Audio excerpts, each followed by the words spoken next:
Innal hamdalillah nahmaduhu wa nasta'inuhu wa nastaghfiruh wa na'udzu billahi min syururi anfusina wa min sayyiati a'malina may yahdihillahu fala mudhillalah wa may yudhlil fala hadiyalah wa asyhadu an la ilaha illallah wa asyhadu anna muhammadar rasulullah amma ba'd. Ihwa fillah Allah, puji dan syukur kita panjatkan pada Allah Rabbun Ghafur dengan inayah, iroda dan hidayahnya. Alhamdulillah pada petang ini setelah kita liburan Idul Adha, ini merupakan pertemuan pertama setelah kita libur. Oleh karena itu barangkali bahasan kita sedikit mengulang apa yang telah disampaikan pada pertemuan terakhir di dalam kitab Syarah Salasatil Usul karya Syekh Muhammad bin Shalih Al-Utsaimin rahimahullah, yaitu halaman 13. Ya, silakan dibuka halaman 13 terkait dengan penjelasan ungkapan Imam Syafi'i rahimahullah, lauma anjalallahu hujatan ala khalqihi illa hadisurata lakafathum. Jadi Imam Syafi'i rahimahullah mengomentari atau memberikan penjelasan terkait dengan surat Al-Asri yang menjadi hujah dari Syekh Muhammad bin Abdul Wahhab rahimahullah mengenai solusi atas ayat kedua dari surat tersebut, innal insana lafi khusrin, sesungguhnya manusia itu benar-benar dalam keadaan rugi. Lalu solusinya terdapat pada ayat berikutnya, ilal ladzina amanu wa amilus solihati wa tawassaw bil haqqi wa tawassaw bis sabri, yang melahirkan 4 kewajiban bagi seorang muslim. Ilal ladzina amanu, melahirkan kewajiban berilmu, sebab iman tanpa ilmu menjadi sesuatu yang abstrut, sesuatu yang tidak jelas. Kenapa? Karena kepercayaan tanpa ilmu akan melahirkan khurafat dan tahayul. Maka al-ilmu menjadi basis daripada keimanan. Karena Allah juga mengatakan fa'lam annahu la ilaha illallah. Jadi ilmu itu mengisyaratkan adanya iman itu, ilal ladzina amanu dalam surat Al-Asri, itu mengisyaratkan bahwa memang kewajiban kita pertama itu al-ilmu, berilmu. Kemudian yang kedua, setelah ilmu kita raih, al-amaru bihi, mengamalkan ilmu tersebut. Nah itu. Jadi yang dikecualikan dalam Al-Asri itu, kata Syekh Muhammad bin Abdul Wahhab rahimahullah, itu setelah ilmu ya amal.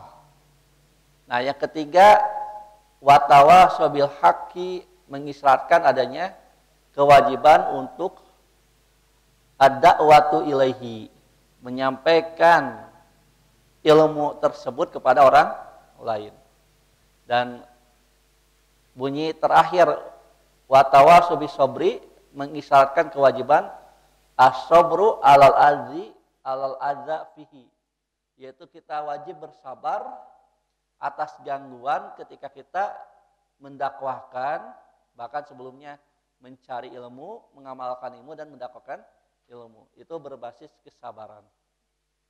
Nah, ini kata Imam Syafi'i rahimahullah, maka seandainya Allah tidak menurunkan hujah lain kepada hambanya kecuali hanya surat Wal Asri saja, lakafathum, maka itu sudah mencukupi. Pada pertemuan terakhir kita telah melihat tentang siapa Imam Syafi'i tersebut, biografi singkatnya. Masih ingat nama aslinya siapa? Muhammad bin Idris As-Syafi'i. Kunyahnya Abu Abdillah.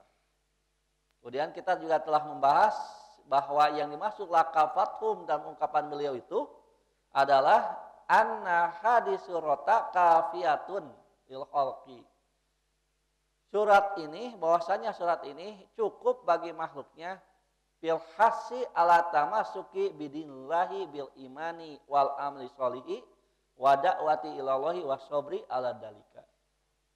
Yang dimaksud dengan cukup bagi mereka dalam ungkapan Imam Syafi'i adalah kata Syekh Muhammad bin Shalih Al-Utsaimin rahimahullah, itu adalah cukup bagi makhluknya, ya maksudnya manusia terutama, untuk pilhasi mencukupi mereka dalam hal motivasi.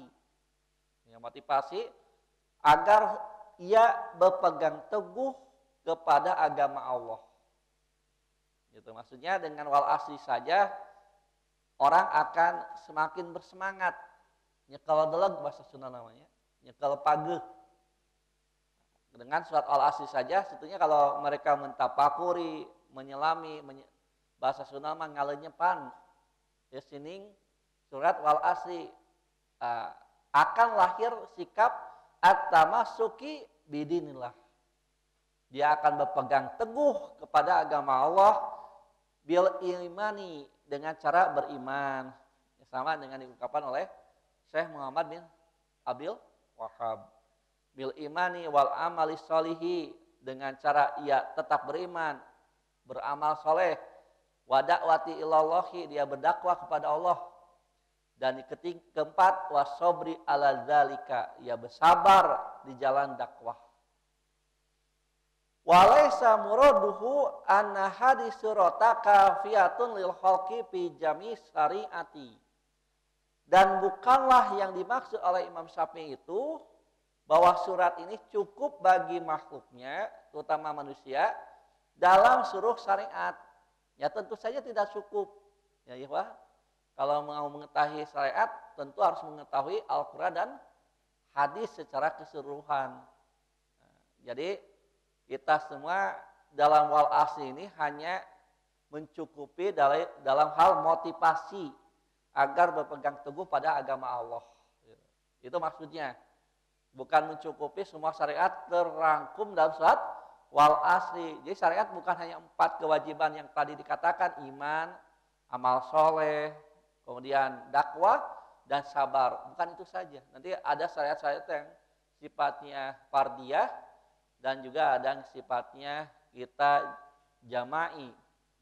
Kewajiban-kewajiban secara komunal. Nah, itu mah memang harus penjabaran syariat dengan dalil-dalil nas, dalil-dalil nakli yang lain secara keseluruhan. Kemudian kalimat berikutnya ya kita sedikit mengulas.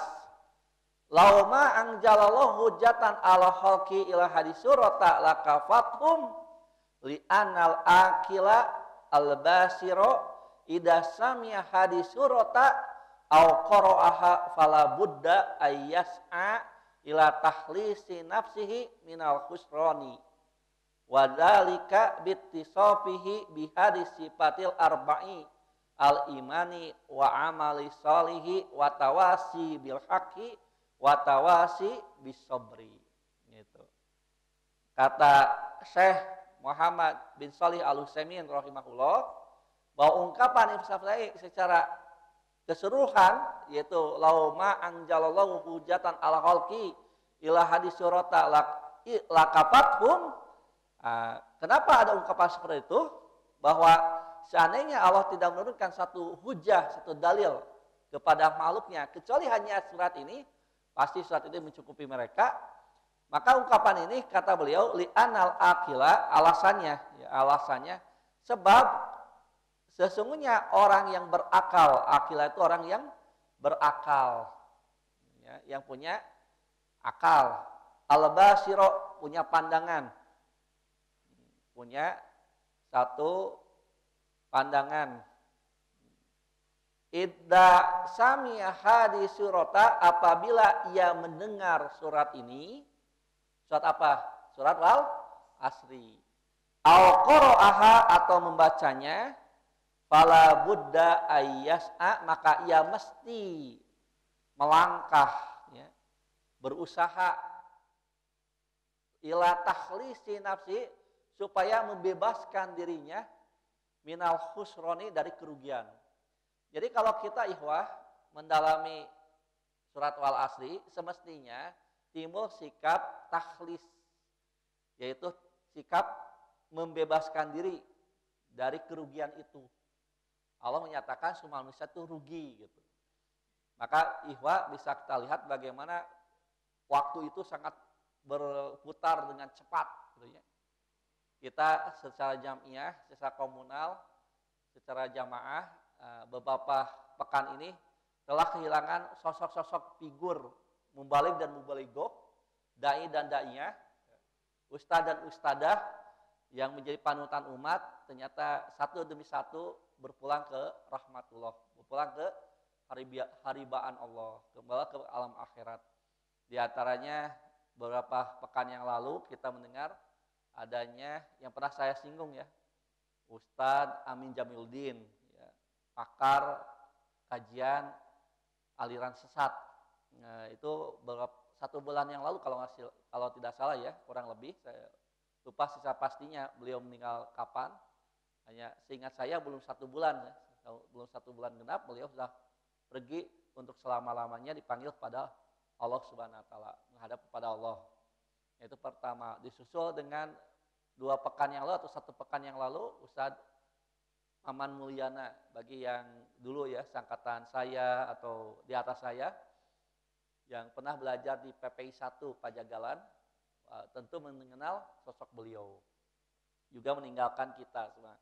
Kemudian yang kemarin ya, bahkan sebelumnya kita juga kehilangan sosok mubalighah, panutan persistri di KBB ini secara umum dan secara khusus di Padalarang, PC Persistri Padalarang, yaitu ibunda dari Ustadz Irfan Firmansyah, Ibu Wiwin, Ibu Ustadzah Wiwin. Ya.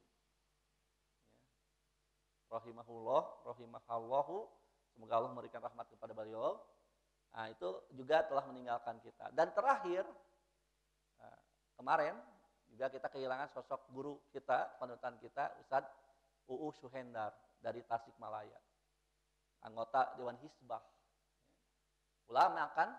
Ulama kalau sudah masuk ke Dewan Hizbah. Kalau di Persatuan Islam, Majelis Ulama itu namanya Dewan Hizbah. Meninggal dunia juga dan usia mungkin kita kisaran 56 atau kurang lebih lah, di bawah 60. Nah, karena saya kira masih muda ya, beliau masih muda, masih panjang cita-citanya.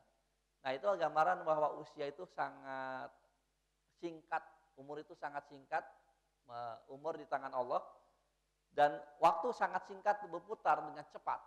Kalau antum diam saja ya tergilas waktu. Antum sekolah atau tidak akan habis waktu tetap. Umur nambahan, jatah ngurangan gitu. Sekarang itu kan sudah bulan Zulhijjah. Tadi di khutbah Jumat saya juga sampaikan di Al-Bainah Bunisari, itu kan the kalender almanak angkanya membesar. Sekarang itu tahun berapa Hijriah? 1400 sekian, 1443. Nah, 2 pekan lagi atau mungkin sekarang kan sudah ini ya lilikuran, bahasa Sunda nama lilikuran ya teh. Kan enak tanggal 22 memasuki sekarang maghrib 23 kan? Tanggal 23. Kalau rah Zulhijjah itu hanya 29 umpamanya, itu berarti tinggal berapa hari? 29 kurangi 23. 1 pekan ya. 1 pekan. Pekan depan sudah kita itu sudah mulai 1 Muharram 1444. Nah, itu. Jadi 4-nya 3. 1444 Hijriah. Secara angka di kalender itu mengecil atau membesar? Bertambah atau berkurang angkanya? Bertambah. 43 menjadi 44, tambah 1 angka. Tapi hakikat jatah kita hidup di dunia semakin berkurang. Dan antum sebagai kaula muda ya, generasi milenial, nah, itu jangan dikira, belum tentu antum panjang usia, belum tentu. Orang meninggal di usia belasan tahun ada enggak? Banyak. Murid saya juga ada yang telah mendahului saya. Entah itu dari lulusan SMK, misalnya SMK Persis 02 Bandung. Ada beberapa orang yang sudah meninggal. Atau Sanawiyah Persis 29 ya, ketika saya mengajar di sana juga ada yang sudah meninggal dunia. Jadi rahasia Allah meninggal itu, antum jangan petang-petang masih muda, panjang usia. Kata siapa? Bisa jadi antum umur hanya belasan tahun, bisa 17 tahun, bisa 18 tahun. Umur antum kan rata-rata di sini 21 ya, udah? Oh, belum. Antum usianya berapa kira-kira? Dikira-kira we, ada 15 tahun? 15 tahun mah imut atuh ya. Kalau antum usianya 20 tahun, sekarang menginjak 15 tahun, berarti tinggal berapa tahun antum? 5 tahun. Nah itu yang disinggung dalam wal asri, hati-hati, perhatikan, asar itu kepada maghrib dekat. Dan maghrib kalau disimbolkan itu kan gelap, mulai datangnya malam. Kalau dikiaskan kepada kehidupan, mungkin saja malam itu adalah gelapnya alam kubur. Asar, waktu asar, ya, berarti waktu yang sudah tinggal menghitung menit dan jam, beberapa saat lagi masuk ke waktu maghrib, tutup usia, selesai. Nah, antum sebagai generasi penerusnya, saya sampaikan di khutbah Jumat tadi, sebetulnya generasi ulama itu sangat berat. Saya teringat dengan hadis riwayat Imam Bukhari dan Imam Muslim, disebut dengan muttafaq alaih ya, atau rawahu syaikhani. Itu dalam kitab-kitab hadis ya, itu kalau disebut rawahu syaikhani dikeluarkan oleh dua syekh, dua imam. Itu adalah Imam Bukhari dan Imam Muslim. Itu Allah mengatakan, Rasulullah SAW bersabda, hadisnya dari Abdullah bin Amr bin As radhiyallahu anhu, innallaha la yanjiul ilma intijaan. Allah itu tidak mencabut ya, kalau saya tulis dulu ya sedikit hadis tersebut tentang ini harus kita waspadai kaitan dengan wafatnya ulama. Wis, ternyata nggak ada ya yang kalau merah kan tanda kemarahan ya. Kalau dulu sih ada rapot merah gitu ya. Mun Pak Jajang pengalamannya rapot merah. Nah, itu teh artinya lulus gitu. Rapat itu harus hijau apa? Hitam ya.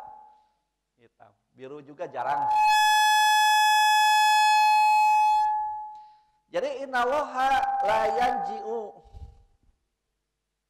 ilma intijaan. Allah itu tidak akan mencabut ilmu sekaligus. Yang tajihu minal ibadi, yang dicabut langsung dari hamba-hambanya. Walakin yanji'u biqadbil ulama, tetapi Allah ya mencabut ilmu itu dengan biqadbil ulama, dengan cara mewafatkan ulama. Qabdun itu artinya memegang ya, maksud dipegang ya maksudnya diwafatkan. Nah, jadi innallaha, sesungguhnya Allah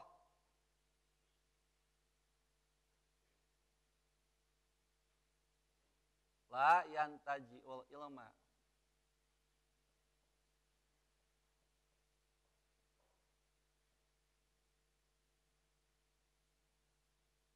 Intijaan kan gitu.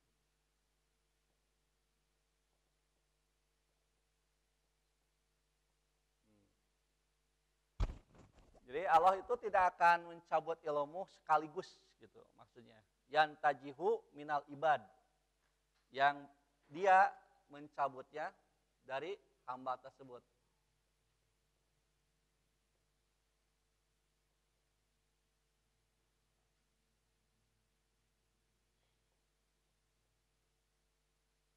Walakin yantajihu biqadbil ulama.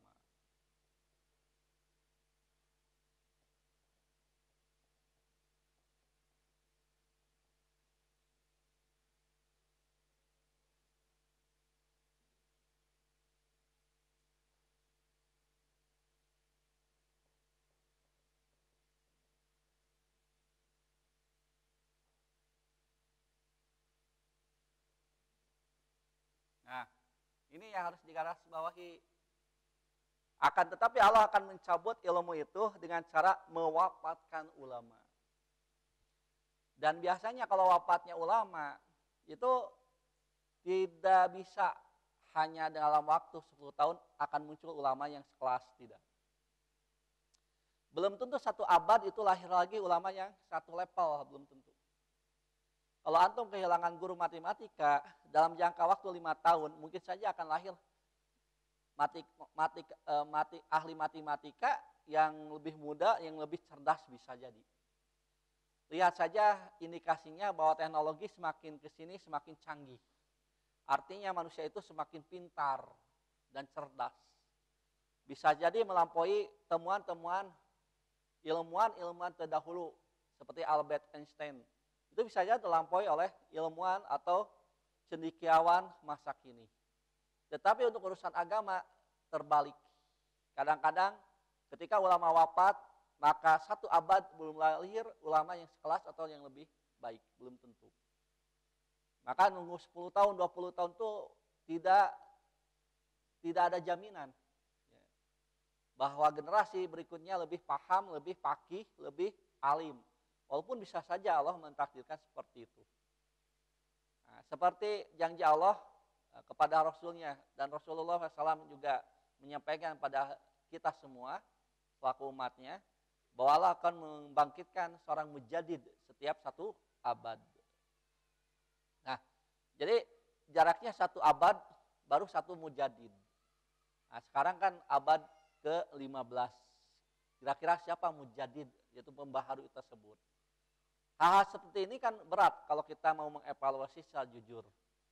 Sebab kadang-kadang kemampuan di kita, khususnya di Indonesia, untuk membandingkan kualitas ulama itu kan, ya kita walaupun subjektif, tapi kita katakan wibawanya itu kurang gitu dibanding dengan ulama terdahulu. Kalau ilmu bisa saja sebanding atau lebih, tetapi wibawa kadang-kadang lebih kurang. Ya, jadi semakin berkurang. Dulu ustadz di madrasah, di pesantren itu wibawanya luar biasa. Wibawanya luar biasa. Bahkan ada yang sebut tabaruk kepada guru itu, luar biasa, mencari berkah.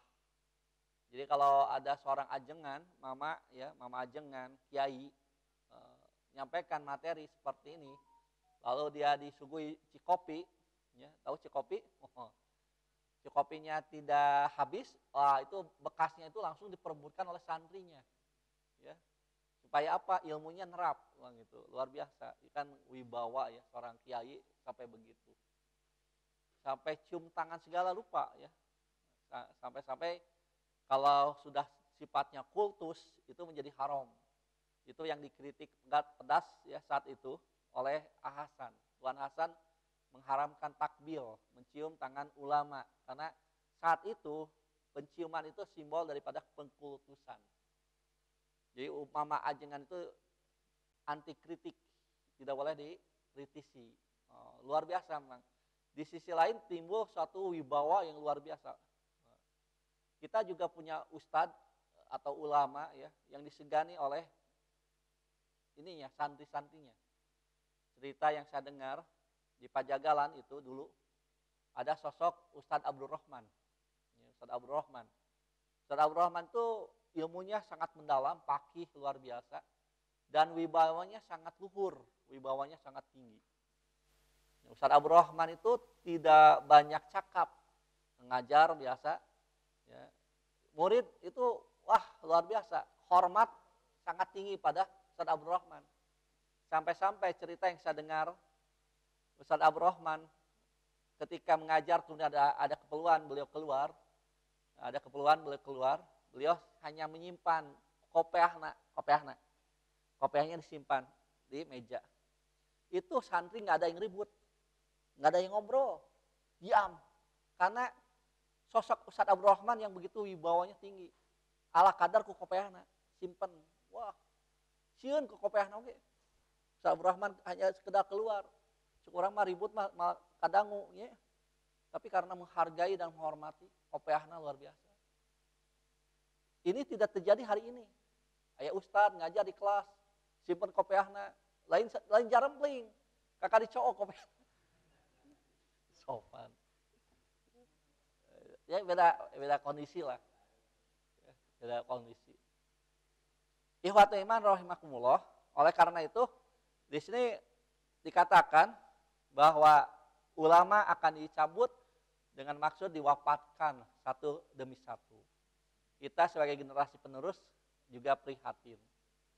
Makanya pantas dalam Al-Quran Allah juga mewaspadai kita. Wal yahsyal ladina law taraku min khalfihim dzurriyyatan di'afa khaufu alaihim. Dan hendaklah takut orang-orang yang sekiranya mereka meninggalkan generasi berikutnya, generasi yang lemah. Dan tentu saja pengertian di'afan, lemah di sana multidimensi. Ya, ada lemah secara fisik, lemah secara ekonomi, sosial. Tetapi yang lebih parah ketika lemah ilmu dan lemah iman. Itu parah sekali. Kuat fisik, iman tidak ada, jadi orang yang dolim. Menganiaya orang lain. Nista maja utama. Ada yang lemah secara ekonomi, tapi imannya kuat, dia masih bisa bertahan. Lihat para sahabat. Ekonominya lemah, tetapi imannya kuat. Sehingga tidak pernah menggadaikan keyakinannya. Walau diancam dengan ujung tombak di kepalanya. Ya, itu enggak, tidak bergeser. Sumayyah, ya, gitu. Bagaimana Allah yarham, ya, rahimahullah, semoga Allah merahmati beliau. Itu sampai meregang nyawa. Gara-gara mempertahankan tauhid dalam dadanya. Termasuk suaminya Yasir.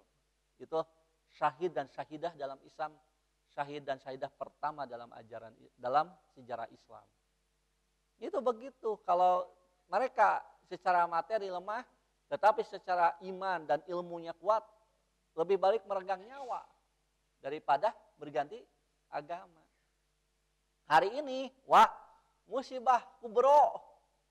Kenapa? Karena banyak orang yang secara ekonomi lemah, imannya juga lemah, memble. Ya, gara-gara supermi 1 dus gitu. Sok, nah enak diberi supermi 1 dus, lumayan senah saminggu. Nah, tapi poe Ahad datang ke gereja. Terus ikut kebaktian, haleluya, haleluya. Ya, geus kabayang mih sak kardus. Itu digadai imannya. Kan itulah yang kita khawatirkan. Lemah iman, lemah ilmu, ya, juga lemah secara ekonomi dan fisik. Dan jajalah mustadafin, orang-orang yang lemah seperti itu. Ikhwah fillah rahimakumullah, ikhwatu iman yang sama-sama mengharapkan ridho dan ampunan Allah Subhanahu wa taala. Jadi di sini katakan bahwa kita harus membebaskan diri dari kerugian. Yaitu menyelamatkan diri kita dari kerugian. Wadalika hal itu bittisofihi bihadil sifatil arba'i. Hal itu bisa terwujud, bisa dibuktikan dengan memiliki 4 sifat. Al-imanu wal amalu, ya, al-imani boleh jadi badal. Al-imani wal amali sholihi watawasi bil haqi watawasi bil sabri. Iman, amal soleh, saling menasehati dalam kebenaran, dengan kebenaran, dan saling menasihati dalam kesabaran. Nah, ini solusi penyelamatan orang dari kerugian gitu. Makanya disimpulkan oleh ulama 4 kewajiban. Antum masih dalam tahap gerbong pertama, yaitu pencarian ilmu. Nah, tinggal ilmu sedikit demi sedikit coba amalkan, diiringi dengan poin kedua, amalkan ilmu itu. Karena ilmu walaupun kecil, kalau diamalkan akan jadi berkah. Justru sebaliknya, walaupun wawasannya luas, amalnya tidak ada, 0%, itulah golongan yang disebut ghairil maghdubi alaihim. Al-maghdubi alaihim merujuk kepada tafsir dari sahabat Ibnu Abbas radhiyallahu anhu, itu adalah Yahudi. Kenapa Yahudi? Sebab Yahudi indahum ilmu walam ya'malu bihi. Mereka punya ilmu tetapi mereka tidak mau mengamalkan ilmu tersebut. Khususnya mereka mengetahui siapa sosok Nabi akhir zaman. Mereka mengenal Nabi kita Muhammad SAW bagikan mereka mengenal bapak-bapak mereka sendiri. Tetapi karena hasud dalam hati, mereka ingkari ilmunya. Sehingga sampai akhir hayat kebanyakan mereka wa aksaruhum fasikun. Kebanyakan dari kalangan Yahudi saat itu adalah orang-orang yang fasik. Melanggar aturan Allah. Keluar dari ketaatan. Itu disebut fasik. Al-huruj anito'ah. Itu fasik. Al-fisku. Penyakit fasik itu adalah al-huruj anito'ah. Keluar dari ketaatan. Kenapa? Karena mereka tahu ilmu, tapi dikhianati ilmunya. Itulah ikhwah. Jadi buat apa ilmu itu banyak, segudang, tapi amal nihil gitu. Nanti masuk apalagi yang pandai berbicara di atas podium, di atas mimbar, kosong dari amal. Aduh, itu malah lebih parah lagi. Allah menyindir dalam surat Al-Baqarah, atamuruna nasa bil birri wa tansawna anfusakum wa antum tatlunal kitaba afala taqilun. Sampai Allah mengatakan afala taqilun kan itu. Apakah kamu tidak berpikir, tidak berakal? Kenapa? Atamuruna nasa bil birri. Kenapa kamu merintah manusia itu dengan kebaikan? Menyuruh manusia itu kebaikan, wa tansawna anfusakum, tetapi kamu sendiri melupakan diri sendiri. Jadi kabaturnya itu tunjuk itu. Padahal itu tunjuk teh mana? Ya upami filosofi nunjuk kan kieu nunjuk. Ya, nunjuknya kieu, berarti jari yang ke orang lain itu satu, tapi jari yang ke dirinya tilu kan menunjuknya. Makanya kalau khutbah Jumat kan suka ada usikum wa iyaya bitaqwallah. Aku wasiatkan kepada kalian dan juga diriku untuk takwa kepada Allah. Jadi ayat kalimat wa iyaya itu supaya dia ingat sendiri apa yang dikhutbahkan itu bukan pada orang lain saja, tapi kepada diri sendiri juga. Gitu. Mengajak orang lain sholat, maka dirinya juga kena kewajiban itu. Mengajak orang lain untuk baik secara akhlak, maka dirinya orang yang paling berakhlak. Gitu. Nah itu akhirnya kewajiban kita. Kenapa? Karena ilmu setinggi apapun tanpa amal menjadi sia-sia. Ingat dengan ungkapan ya dalam kitab Jamu Durus juga diungkap dengan redaksi yang berbeda. Itu ada beberapa redaksi terkait dengan ungkapan ini walaupun esensinya sama. Ungkapan yang populer inna nasa kulluhum halaka kan itu. Inna nasa kulluhum halaka. Inna nasa kulluhum halaka ila alimun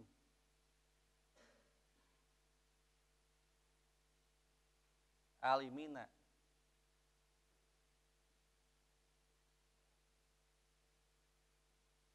kan gitu. Ini ungkapan dalam Jamu Durus bisa antum lihat terutama mengenai contoh tentang mustasna. Metode mustasna. Ini diantaranya ketika jumlahnya adalah tam mujib, itu kan harusnya kesananya wajib mansub. Inna nasa kulluhum halka. Sesungguhnya manusia itu seluruhnya kulahum, boleh ya dibaca kulahum. Halka semuanya binasa. Ila alimina, kecuali orang yang berilmu.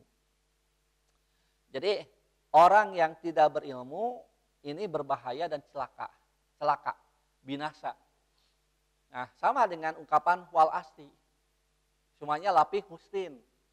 Ilal ladina amanu itu simbol dari ilmu, ya, ilmu karena sekali lagi iman harus berbasis ilmu.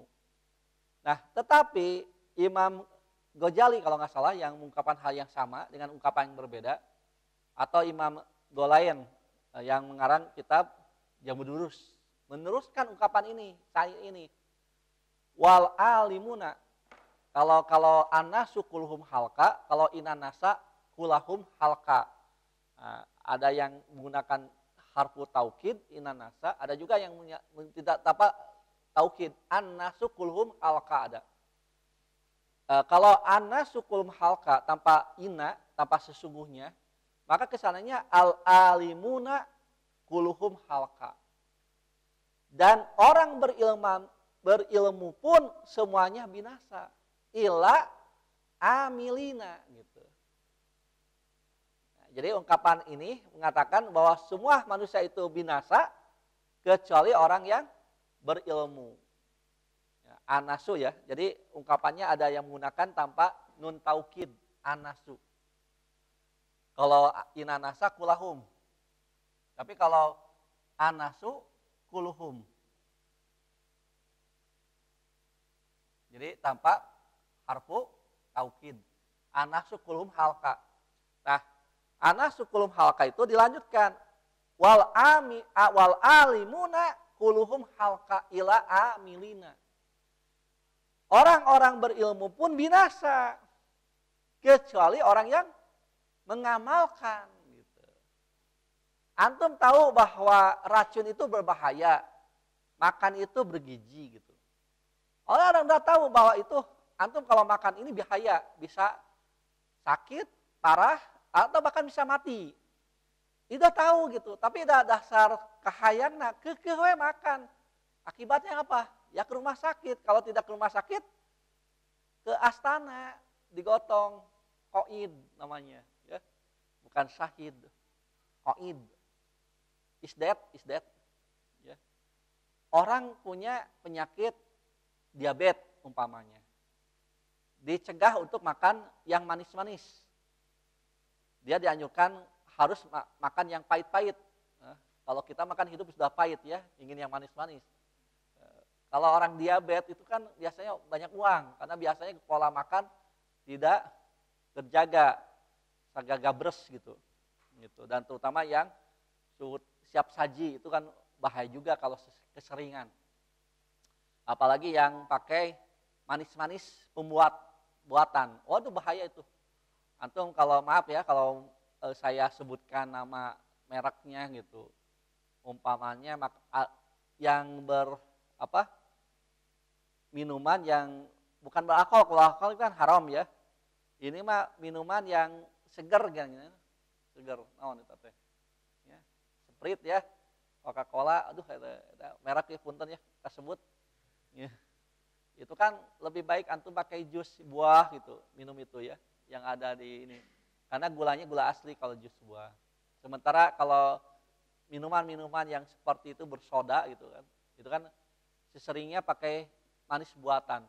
Akibatnya diabetes, ya, karena banyak uang minum juga dengan hal seperti itu. Bukan homer, kalau homer haram. Nah, akibatnya dia diabetes. Dia udah tahu gak boleh sekarang makan yang manis-manis. Teh mana namanya ngadahar samangka tilu hulu beak KB samangka seger saja diabetes.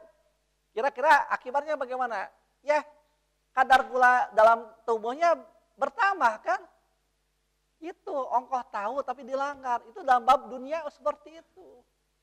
Dunia saja kalau antum tahu ya, untuk bab makanan, makan dan minum, itu bisa mencelakakan diri sendiri. Padahal antum tahu itu nggak boleh umpamanya. Apalagi sampai berani makan atau minum racun kan gitu. Racun nggak diminum atau jelas mati. Ya, mungkin sudah aral subahanya, sudah frustasi hidupnya. Nah, contoh lain, ilustrasi lain. Antum tahu dong adanya lampu lalu lintas itu untuk kemaslahatan bersama. Betul nggak? Ya, adanya bagian merah untuk berhenti, hijau artinya berjalan, dan kuning hati-hati. Itu kan dibikin oleh pemerintah, diterapkan aturannya supaya tertib kan. Karena persimpangan itu kan masing-masing ingin cepat. Tapi kan masing-masing kalau ingin cepat terus tanpa lampu merah, apa yang terjadi? Kan itu kan tidak tertib kan, acak adut. Akhirnya bisa macet total kan, tertib dengan adanya lampu merah. Nah, antum kan tahu lampu merah itu artinya apa? Berhenti. Entah pura-pura tidak lihat atau antum memang mengkhianati ilmu antum. Begitu lampu merah antum tetap saja maju, apa akibatnya? Tabrakan. Celaka kan? Syukur-syukur antum yang mampus. Ya. Is dead. Kalau antum yang memampuskan orang lain kan antum membunuh orang lain. Gara-gara kita tidak tertib. Makanya Syekh Utsaimin rahimahullah menyatakan itu ada dosa. Dosa haram. Hukumnya haram. Melanggar lampu merah hukumnya haram. Kenapa? Karena itu kalau dilakukan membuat orang madorot kepada diri dan yang lain. Kaidah agama la dororo wala diroro. Jangan kalian memadorotkan diri kalian sendiri, wala diroro. Jangan memadorotkan orang lain. Nah, orang tahu bahwa itu adalah sesuatu yang harusnya berhenti, tapi dihianati ilmunya yang celaka dirinya dan orang lain. Itu yang disebut al-alimuna halka ila amilina. Orang berilmu pun belum tentu selamat, bisa saja binasa kecuali yang mengamalkan ilmunya. Jadi walaupun tengah malam lampu merah berhenti aja. Mau kemana sih? Rusuhan pisan. Santai santai. Ya, santuy. Begitu hijau baru kita, ketika ada yang melanggar, yang salah orang lain. Kita di pihak yang benar. Lamun milik kita kau hijau gitu. Jebrut teh orang teh. Itu teh jebrut deh. Jebrut kena kurang teh. Kan bae dah itu salah. Umpamana kalau mau kita egois. Yang itu. Jadi ketika lampu merah antum berhenti aja. Jangan sok ini gitu ya. Sok jagoan gitu. Karena itu pernah kejadian ya. Gitu. Orang jam 2, jam 3 malam yang disangka tidak ada siapa-siapa. Merah nyebrut, akhirnya ditukin nyebrut sarua hijau. Terjadi sampai meninggal dunia. Gitu. Itu supir angkot yang pernah bercerita. Nah oleh karena itu, ikhwah, kita semua harus mengamalkan ilmu. Tetapi pengamalan pun tetap tidak dijamin selamat. Ada syarat yang lain. Wal amiluna halka ila mukhlisin. Orang yang beramal pun binasa kecuali orang yang ikhlas lillahi ta'ala. Jadi orang bekerja, beramal, ibadah sekalipun tetap tidak jamin selamat kecuali antum ilal ladina amanu wa amilus sholihat. Itu gambaran keikhlasan dalam beramal. Karena amalnya berbasis amanu, keimanan. Ikhlas. Tanpa ikhlas, binasa juga. Sekurang-kurangnya untuk akhirat dia celaka. Untuk akhirat dia celaka. Mungkin di dunianya dia dipuji orang. Disanjung orang. Ya, dikagumi orang. Tetapi di akhiratnya semua amalnya menjadi sia-sia. Nilainya 0 besar di hadapan Allah. Lalu diseret ke neraka. Itu yang digambarkan dalam sebuah riwayat tentang syirkuniyah. Dia berbuat bukan karena Allah. Sehingga ada 3 golongan yang akan dimasukkan ke neraka lebih dahulu dibandingkan yang lainnya. Berarti yang pertama masuk neraka itu bukan Fir'aun. Yang pertama yang masuk neraka itu bukan Namrud, tetapi seorang muslim yang ia beramal soleh namun dihisab oleh Allah semuanya binasa. Pertama ahli baca Quran, seorang pencari ilmu baca Quran. Yang kedua orang dermawan, muhsinin. Yang ketiga orang yang jihad mati di medan perang. Ketiga-tiganya binasa, diseret ke neraka gara-gara semuanya niatnya bukan karena Allah. Orang yang baca Quran ketika Allah bertanya dihisab, apa nikmat kami kepadamu? Ia pun mengakui nikmat yang Allah berikan berupa suara yang bagus, ilmu yang tinggi dalam hal qiraah, tajwid, tahsin, baca Quran. Lalu kata Allah, apa yang kamu amalkan? Ia menjawab, ya Allah, aku baca Al-Quran, aku baca kitabmu malam dan siang karenamu. Nah, lalu Allah memvonis, kadabta, kamu dusta. Kamu membaca Quran bukan karena aku, tetapi kamu hanya ingin disebut qori, ahli baca Quran. Faqad qilalak, itu telah kamu dikatakan kepadamu di dunia, sekarang silahkan diseret ke neraka. Yang kedua, orang yang muhsinin, dermawan. Allah bertanya juga dengan hal yang sama, apa nikmatku kepadamu? Lalu orang kaya itu mengatakan, diakui bahwa aku adalah orang yang serba berkecukupan. Aku diberikan anugerah kekayaan yang luar biasa.